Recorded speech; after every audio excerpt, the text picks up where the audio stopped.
make yourself into the best version you possibly can. And I know that sounds hard. Whatever it is, go bring them an amazing story. Welcome to the Phase 4 podcast, inspired by Vishen Lakhiani and Ajit Nawalkar, co-founders of EverCoach, a division of Vine Valley. In this podcast, we speak to coaches and creatives about where they were, where they are, and where they are going. This is an intersection of what we focus on expands, and your story is your superpower.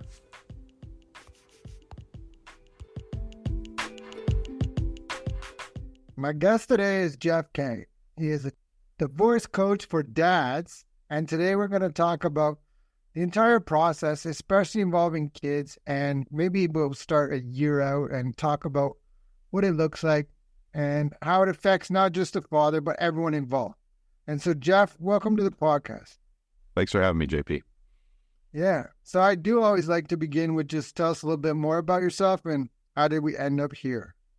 I 50% of the population had a divorce.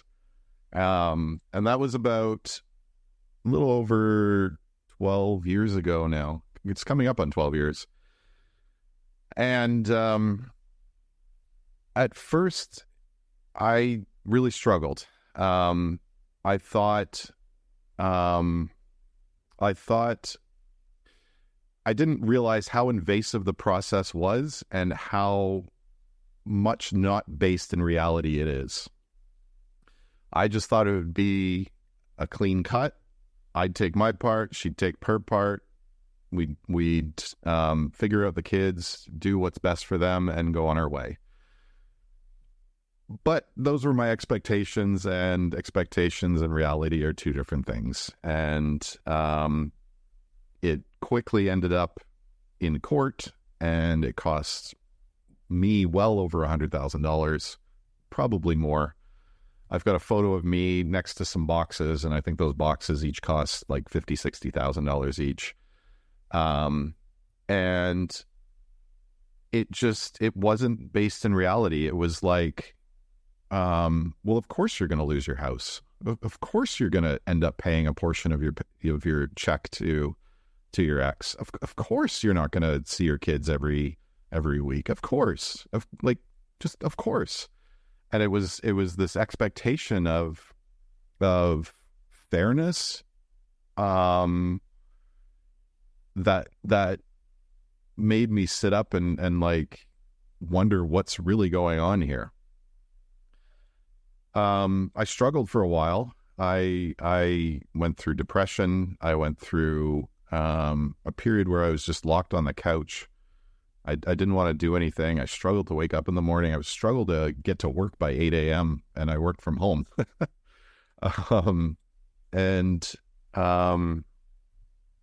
I just slowly worked my way out of it. And I worked with some wonderful coaches. The reason I say that there's nothing for divorce for men, and I still believe that, nothing effective anyway, that yes, I had wonderful coaches and they helped me to see a path, but there was nothing specific around going through a divorce and what to expect and what emotions to expect and what to expect for myself and how to start out again. So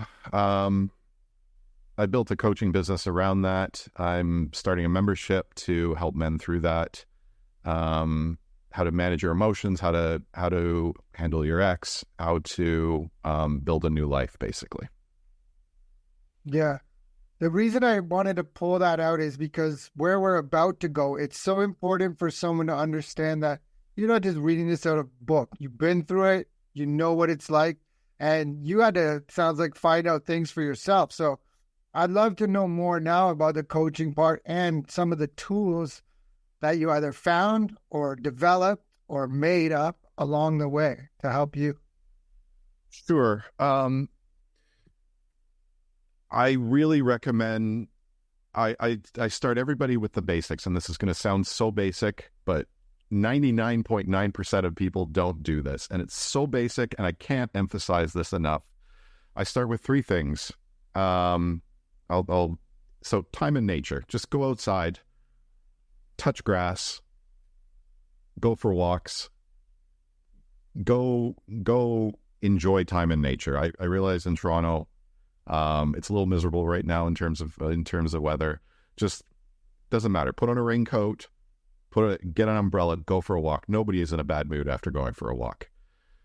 It is going to give you perspective. It's going to get you out of bed. It's going to give you some exercise. We got a dog shortly after we moved in together. I'm with my new wife now. We've been together. We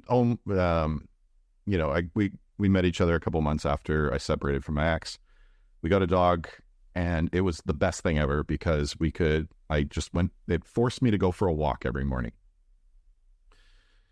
So go spend some time in nature. Movement, number 2. It's really basic, but when you're locked in the couch, when you're depressed, when you're feeling miserable, you don't want to get off the couch, but do it. You're going to feel so much better. Movement. So that can be a walk. I like boxing.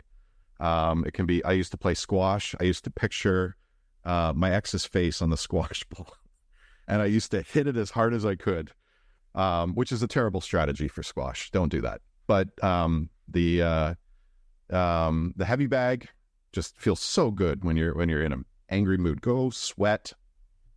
Go hit something. You're gonna feel. You can't feel bad after a few rounds of heavy bag. And then the last one is a mindfulness, a presence, a presence practice. So for some, that meditation works. For some, it's just what it means is just get in the present moment. Depression is when you're stuck in the past, anger over the past. Anxiety is when you're looking to the future. Neither of those times exist. You got to be right here. I understand. I've been there.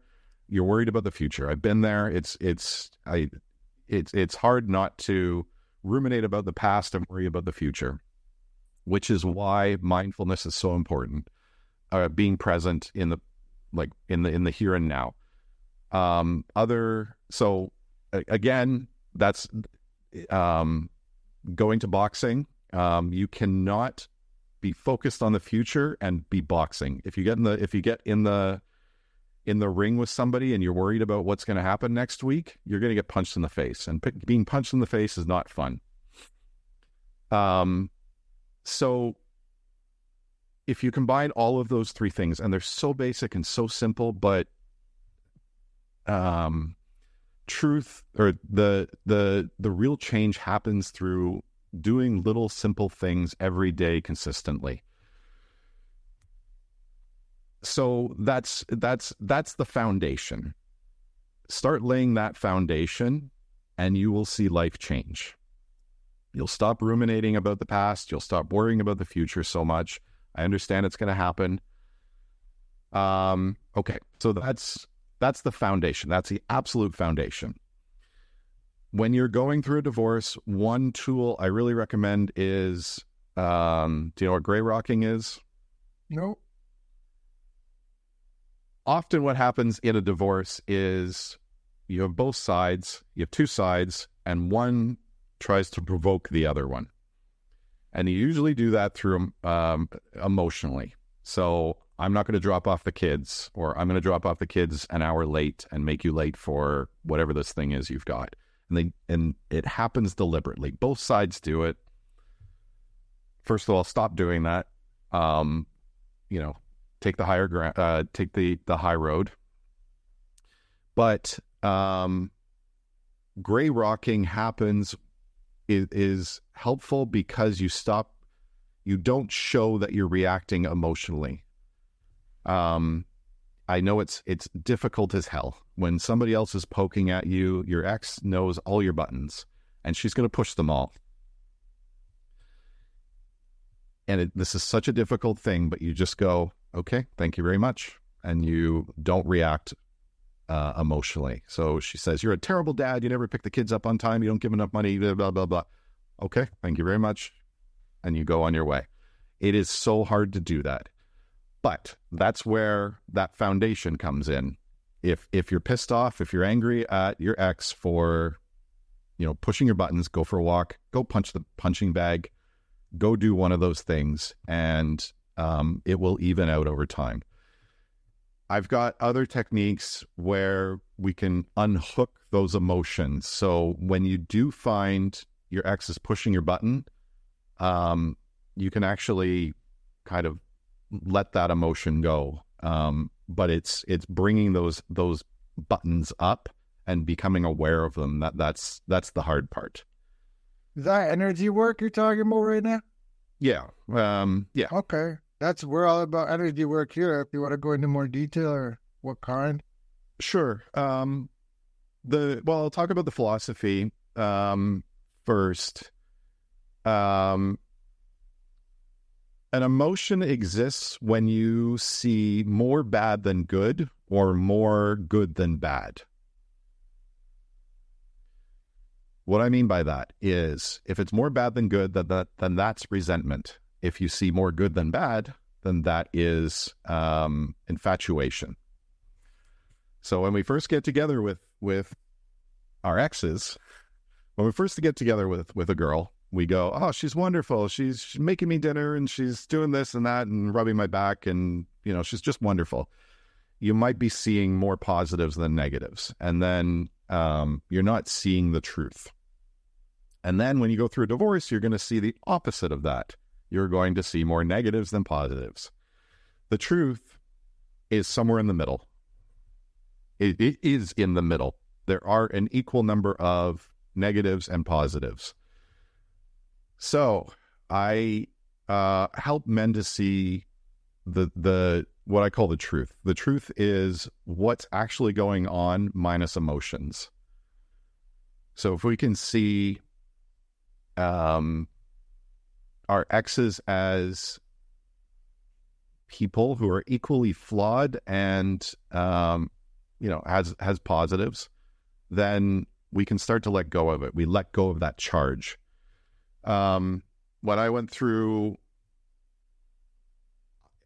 I went back to my ex's place a few weeks ago, and I sat at the kitchen table we used to have. I wrote about this on my Substack. There's a link to it off of my my website, and I sat at the kitchen table, and the house just felt the same way it did 15 years ago. It had the same energy, like the same chips on the wall, the same dents in the table. It just was the same. It was the same place. It had the same energy. And you know what I mean by that, right? Like it just, there was no, and it's not a criticism of her. It just hadn't, that house hadn't changed. And then I thought about, as I'm sitting there, I thought about all the things I had done in my life since that divorce. And I had a bucket list. And when I was married, I was, at a pretty low point in my life. I wasn't happy. I was very depressed. And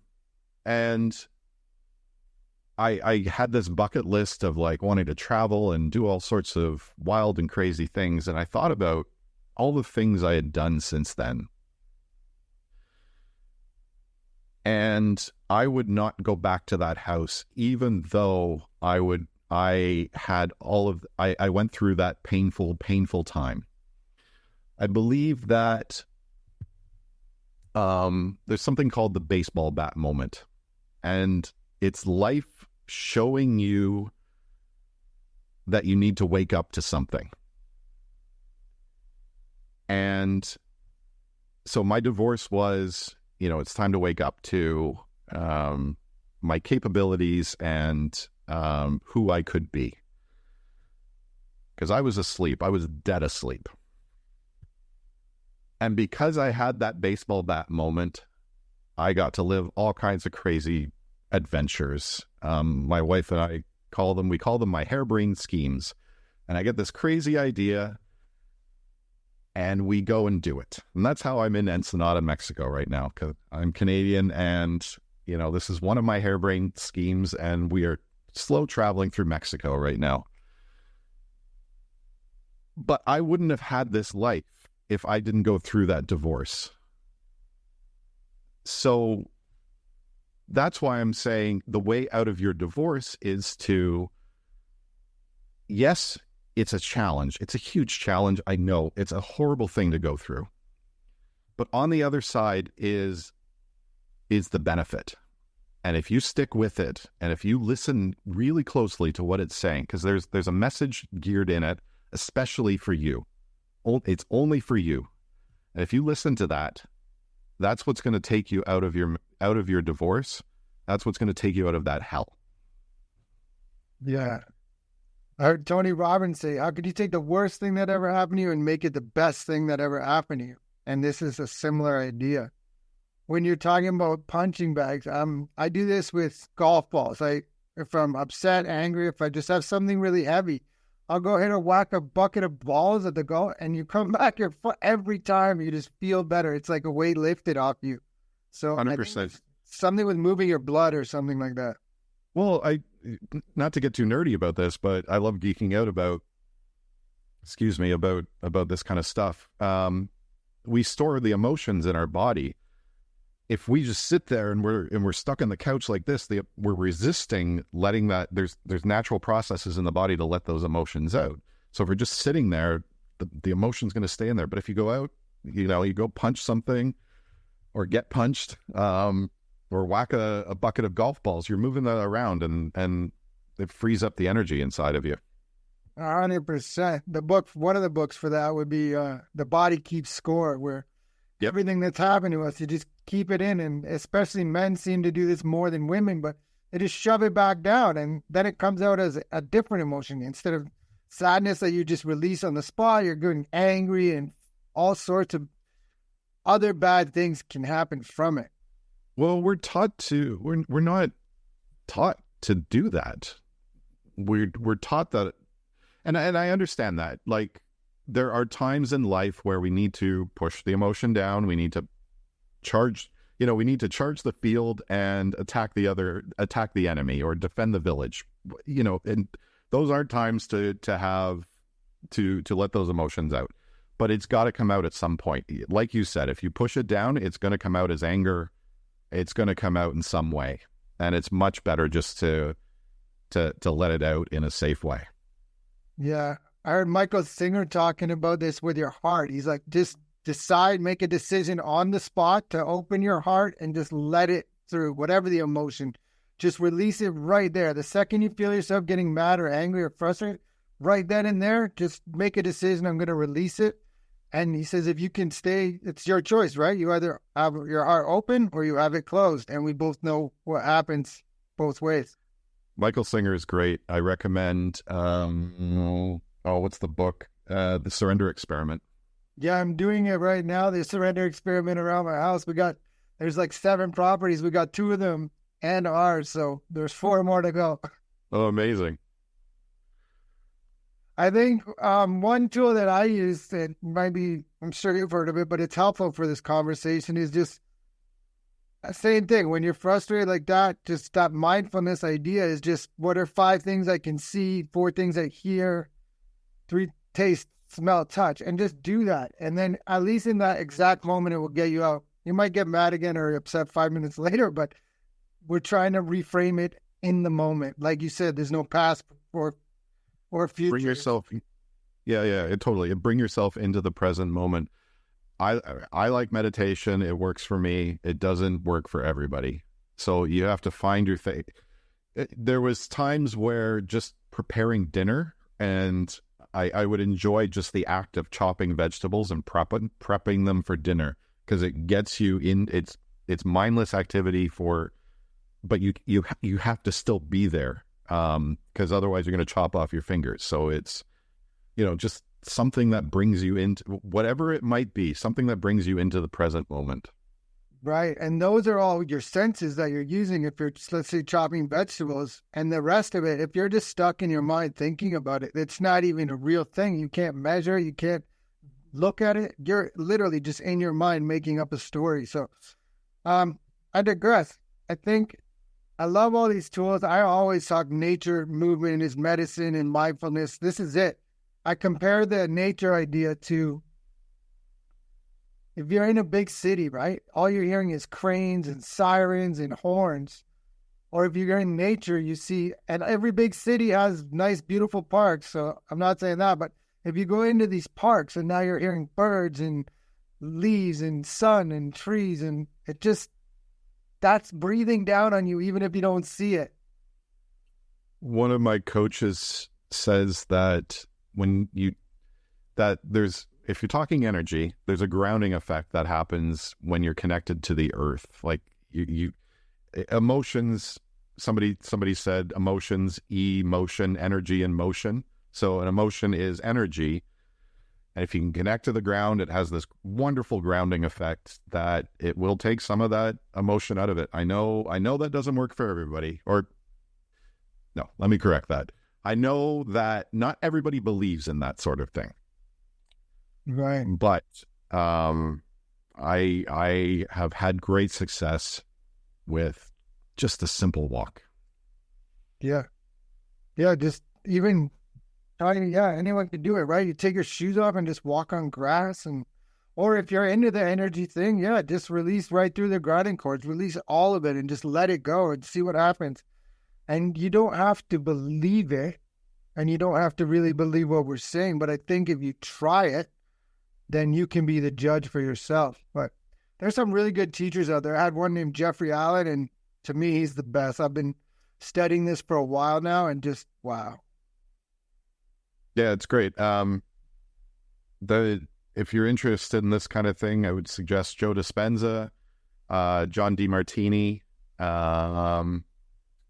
I'm partial to a guy called Adyashanti. I studied with a coach who worked with him. But all of that, and I read all of this stuff not to necessarily learn their techniques, but to look for the commonalities between them. And every single one of them talks about a presence practice. Allowing or becoming present in this moment right now. You don't know what's going to happen next week. You can't say for certain that, the worst thing is going to happen. And probably what you're ruminating on won't happen. Yeah, usually. Yeah. So preparing for it means you're suffering twice. Beautiful. So there's a difference between pain and suffering. We don't have to suffer. Have you ever been to a Dr. Joe retreat? I've not. I wanted to go. Yeah, he's such a amazing guy. Yeah, I want to get out to one. So now I think let's shift more towards your business. What kind of teaching? What are you offering? Who's it for? We kind of know who's it for, but tell us a little bit more about that. So I've got one-on-one coaching, and I've got a membership that I'm in the process of setting up. I've got a few guys in there. The coaching is usually helping with energy work, dissolving the emotions. What I think is really helpful for men is noticing when you're having a pattern. We get into patterns and repeat them over and over again until you learn the lesson inside of the pattern. So the example I like giving is I worked with an entrepreneur. He had a business partner. The business partner was an alcoholic, and he would disappear. The business partner would disappear for, a weekend or an entire week even, and sometimes show up to work drunk. Eventually, the entrepreneur, my client, divorced his partner and got into business with a new partner. Well, it just turned out that he was an addict as well, and the same thing happened. It only changed when my client was willing to acknowledge his own part in that dynamic. And he had his own addiction. And when he could let go of that addiction, only then he stopped attracting that same pattern. So I said mindfulness, a presence practice, mindfulness is helpful in this because you can step out of your pattern and start to notice those patterns that, or you can step outside of yourself and start noticing those patterns that you're repeating. So that's the one-on-one coaching. And usually patterns are driven by emotions. We run away from what feels bad to what feels good. And when you do that, that's when you're stuck in that pattern. So if you stop repeating that same pattern over and over again, that's when you really change reality. And then I've got a membership where I teach a lot of this stuff. One of the techniques I teach is realizing that your ex is a mirror of you. And that is such a powerful tool when you can go, what I just described about that entrepreneur, he was able to recognize that his business partners were mirroring himself back. And I've got a technique where, well, basically when you start accusing somebody else of something, there's something in you. So a shortcut to saying that is when you point the finger at somebody, there's 3 more pointing back at you. So it's learning to recognize those moments and letting go of that pattern. Right. Yeah, just a feeling, right? If you're the anger, whatever feeling's coming up that you feel towards someone else, there's some part of you. So that's where we have to stop and look inside ourselves. And why am I feeling that way? What is it that's coming up? 100%. It takes a lot of bravery to admit that you are living that pattern and that piece of you is in the other person. Right. We hear all the time, right? You keep attracting it over and over again until you see the pattern, break it. Earlier, when you were talking about mindfulness, I wrote down the word detachment, but then you were just talking about it, separating yourself from it. And I think the more detached we become, the more neutral we get, and we don't stay on the good or bad the whole time. We come back to the middle. 100%. The type of meditation I do, and I have a meditation cave on Sunday mornings. So if you wanna come to a guided meditation, it's free. It's for everybody. But the idea is learning to separate yourself from your emotions and your mind. You're not your thoughts. You're not your emotions. There's something else there. And when you can recognize that and like pull away from the emotions, it's the way I think of it is you're not the clouds in the sky, you're the sky itself. And clouds move through the sky. Clouds move through your experience. And it's, if you can recognize that the cloud, in this metaphor, the clouds are emotions, they're thoughts, and they'll just pass by. And sometimes the clouds cover the entire sky, and it becomes even more important to connect with that sky. But if you can recognize that, it's very, very grounding. It's very stabilizing to recognize that this experience, this emotion I'm having is an experience I'm having rather than who I am. And if you can separate that, it's a cool place to be. Yeah, that's well said, right? Realizing that it's not you, it's just an emotion. The analogy or the metaphor you use, I use the same one, but I use it as the sun. I'm like, you're the sun, you're always there. Sometimes there's storm clouds, but if you wait long enough, big white puffy clouds will come, but you're the sun and you're always there. And I just find that pretty cool. It is. It's relaxing to know that. It's grounding to know that. So I guess the question would be, what do you wish that other people who are just starting through this process, you're 12 years, you're removed from it now, but people just in it or 6 months in, a year in, what do you wish that they knew that maybe they don't know, that now you can look back and be like, oh my God, I should have known that. That you're having that baseball bat moment for your benefit. It's there to help you. It's a lesson specific for you, and trust it. It the more you resist it, the more it's going to stay there. And it sounds so counterintuitive, but this giant horrible thing is happening to you. You will pass through it, but if you resist it, it's going to stick around. What you resist persists. So don't do that. Keep going. Go back to the basics, and just take a day at a time. It will help you in the long run. Yeah, it's a lesson specific for you. One day at a time is a really good point of that, because it's so easy to just think like, oh, I'm going to feel like this forever. And it's not. But yeah, it's so hard to see when you're in it. But like, what we focus on expands. So the more you focus on it, the bigger it's going to get. And I kind of tell sometimes people is like, everything's happening exactly as it's supposed to. And the proof of that is that it's happening.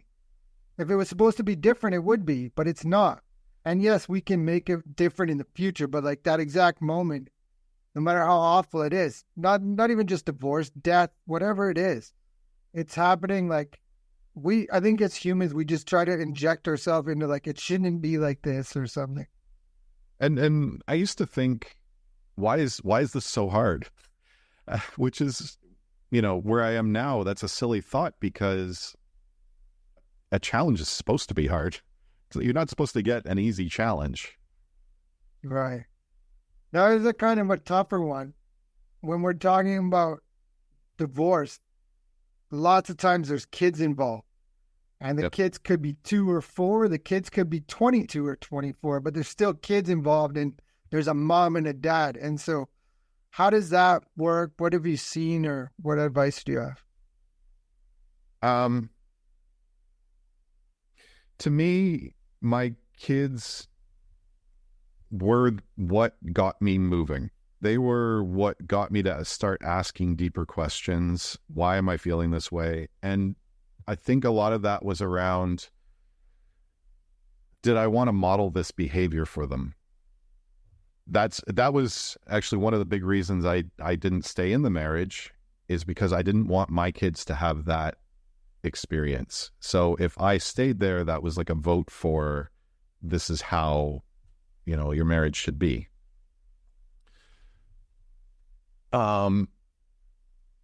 Another tool, this might help, no matter how much you have your kids or how little you have your kids. One of the things I suggest is record, if your ex keeps your kids away from you or fights you on seeing your kids, record your kid a video every day. Take your phone, record them a little video. When they turn 18, you give them those videos. In the meantime, go and become the best man you can become. Go become a superhero. If you only see your kids once every 2 weeks, in those 2 weeks, in that intervening time, go make yourself into the best version you possibly can. And I know that sounds hard. Whatever it is, go bring them an amazing story of what you're doing. I used to go, there would be like 10 days where I didn't have my kids. So I would go, my wife and I would go travel somewhere. That was work for me. It's not going to work for everybody. And then I would come back with a story. Oh, this crazy thing happened. This, and this is what we did, and it was amazing.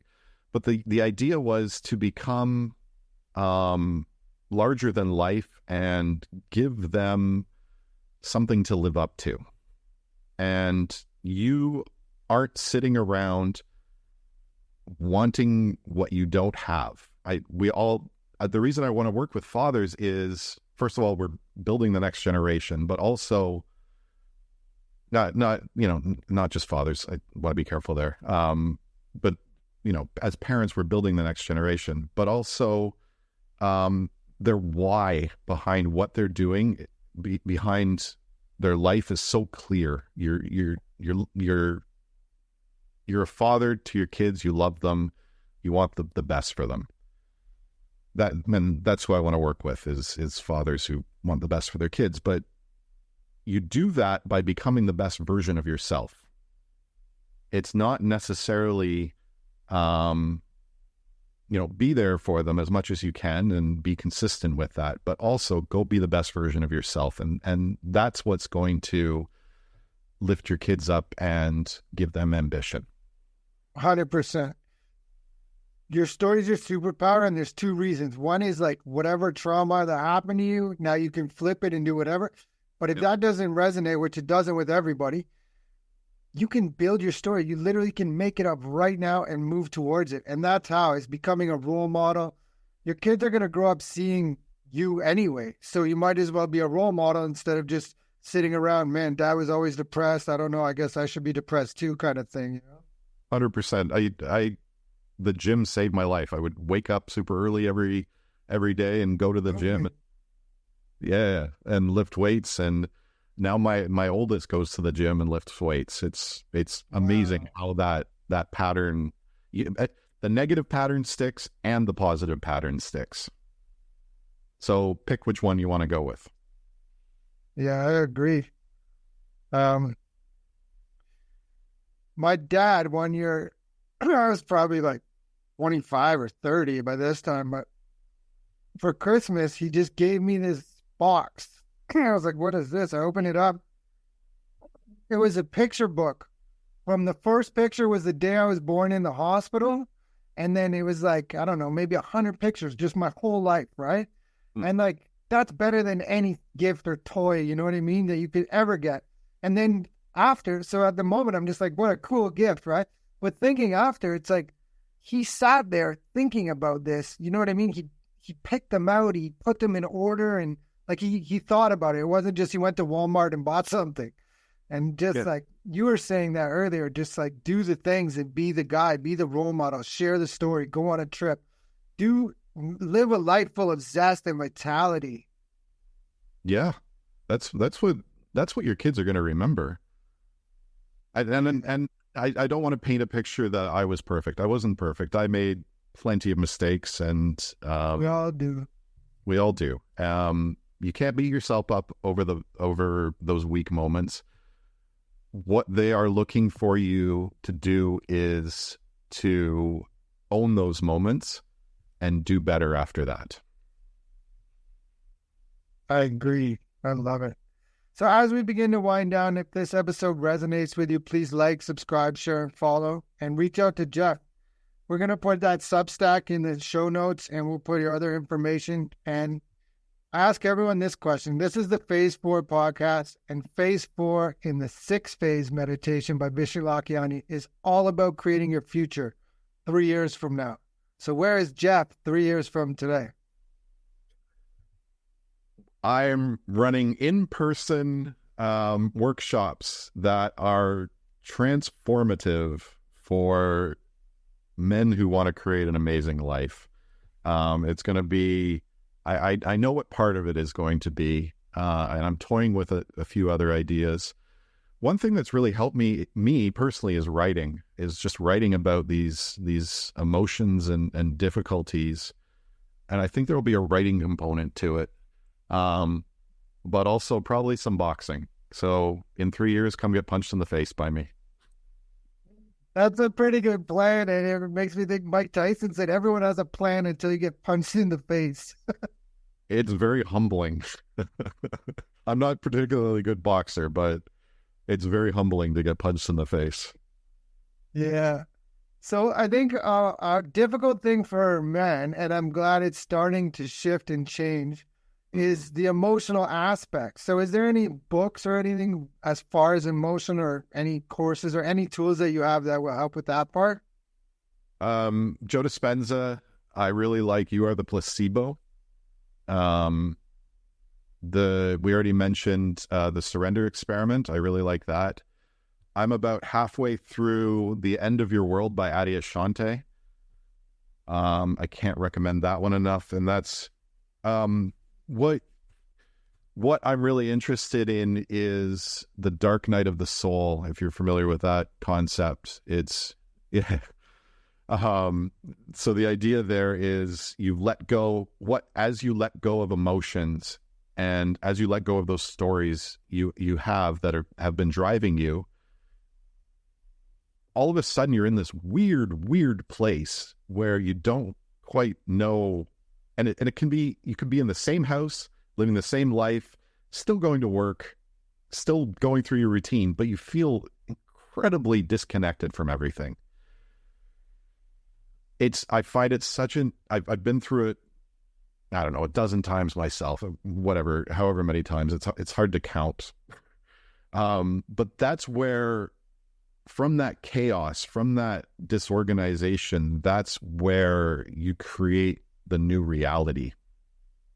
So that's what that book, the End of Your World, is about. Nice. I'm gonna get that book for sure. My Dark Night of Velocity. Oh yeah, the audiobook. Yeah, because I can't tell if he's reading something or just making it up as he goes. Yeah.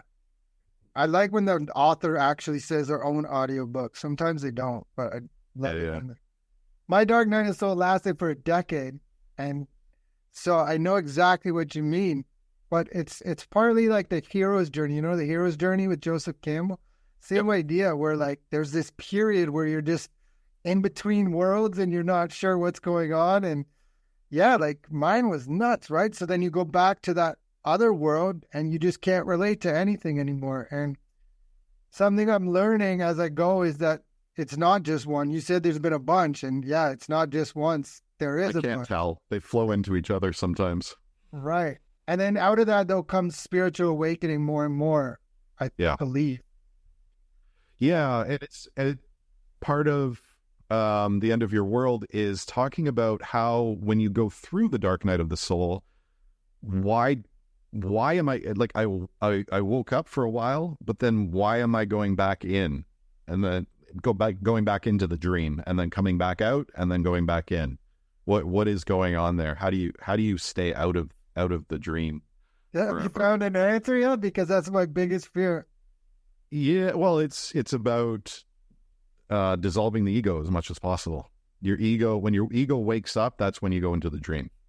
Wow, beautiful. One more book, if I can. Please. Iron John by Robert Bly. I read that this summer. So good. It's about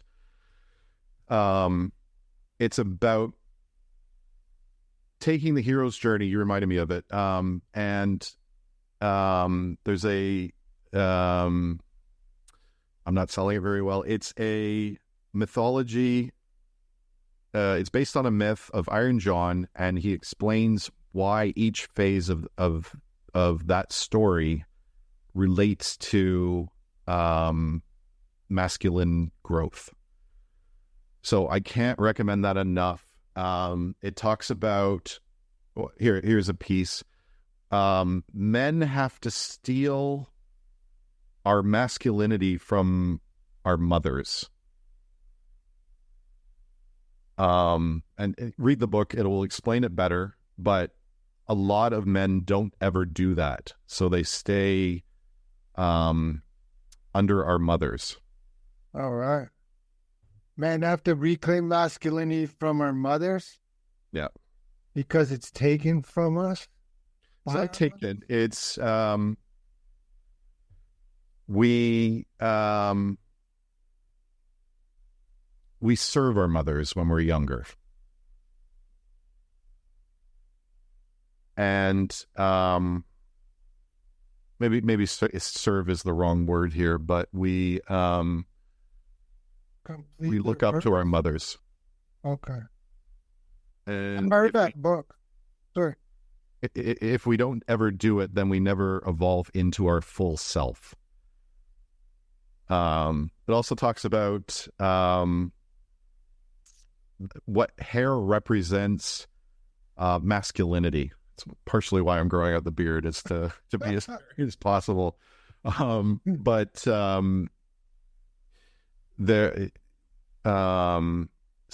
men don't like when other men are hairy, because, like, have the beard because it's intimidating. That's interesting. I could see that.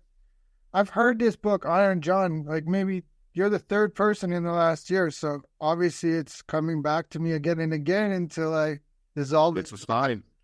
It's a sign. I can't recommend it enough. It was very eye-opening for me. Amazing. I'm not speaking about it very well. My area of expertise is in mythology. I know other people who do, but it fit very well into the hero's journey, like you were saying. Yeah.